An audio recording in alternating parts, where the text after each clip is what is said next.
Yeah, hi friends. This is Leela. Welcome to my React.js course. What we are seeing about how to make the HTTP calls in the React.js, right?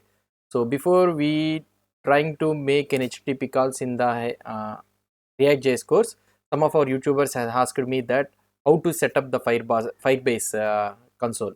So I am using the Firebase console as the backend database thing to make an endpoint HTTP request. Some people has asked me that how to configure this Firebase console so that I can make API calls in my account, something like that. They're trying. Okay, so let in this video what I will try to do is I will try to show you how to set up the Firebase account in your in the browser so that you can make the calls in your Firebase account. Okay, I will try to show it. It is a free of cost only. It's not a commercial one. So let's try to see. So now if you open this browser, okay, so I have opened the Chrome browser.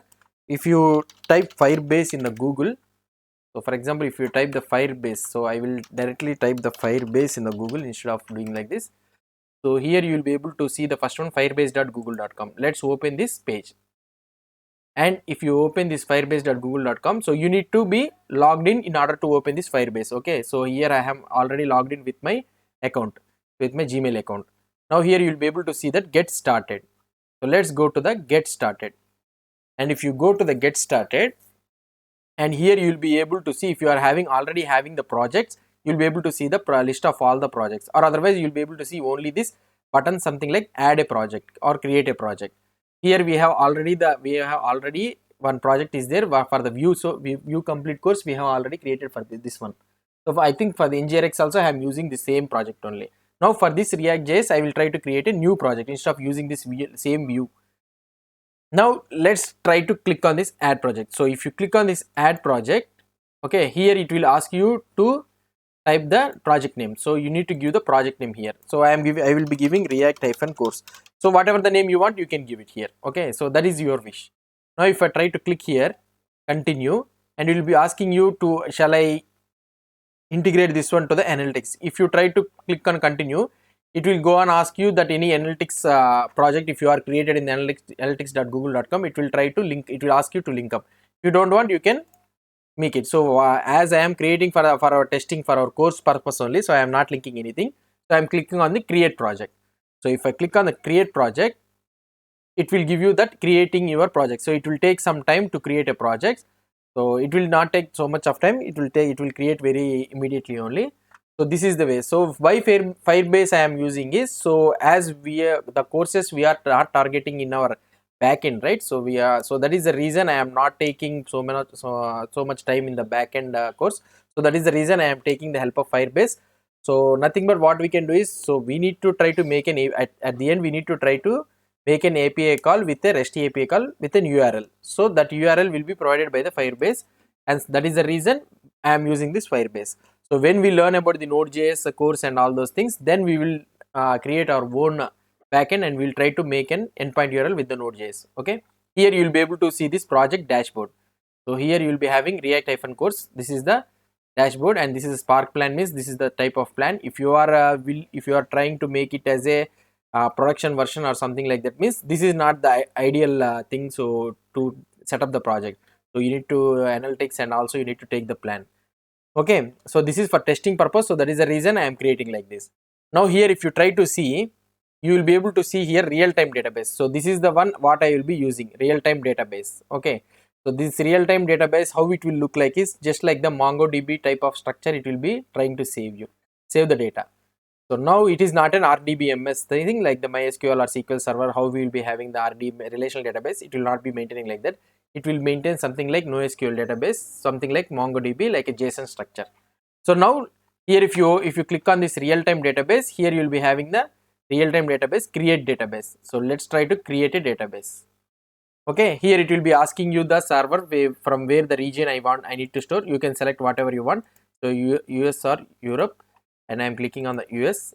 Okay, and here start in lock mode means automatically you will be not able to read or you will not able to write anything. We need to click on start in test mode so that everyone we can use directly. So in the previous courses, in the Vue.js courses and all those things, if you want to make it, means you need to change it to authentication mode. Okay, So now I am clicking, you need to click on the, select the start in test mode and click on the enable. So if you click on enable,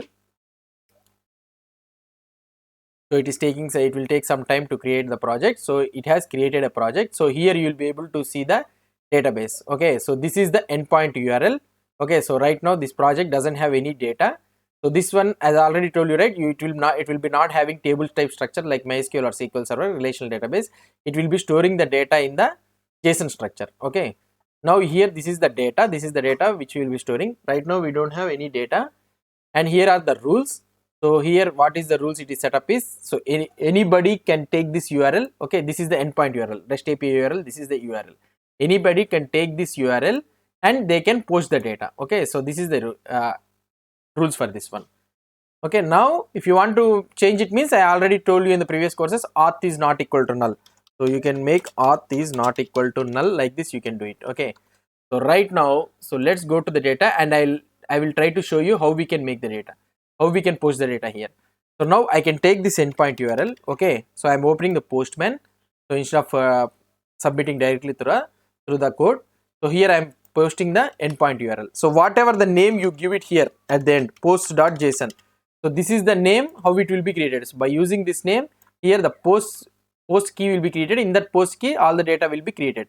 So here is the post.json, and you need to take it as raw and application.json, and here I will be giving something like title, so hi Leela or something like this. Okay, now I am clicking on the send.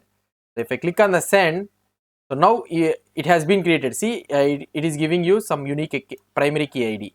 If you try to see here, see, the key post has been created. In that post thing, you will be able to see one unique ID, and here you will be able to see the title hi Leela. Okay, so this is the way you will be able to creating the data in the real-time database. So this is more than enough for us to kickstart the front-end development courses. Why? Because we will be not targeting more on the back-end courses, right? So when it comes with the back-end thing, we will try to initially we will try to learn more about this back-end thing. Okay, for right now, if you are targeting wholesale in the front-end course, means just take this Firebase as a back-end endpoint, and you can continue with this one. Okay, hope you understood about this real-time database. So if you want to add authentication to this one, you can go top at the authentication. Okay, here in this authentication, so what you can do, get started, you can click on the get started authentication,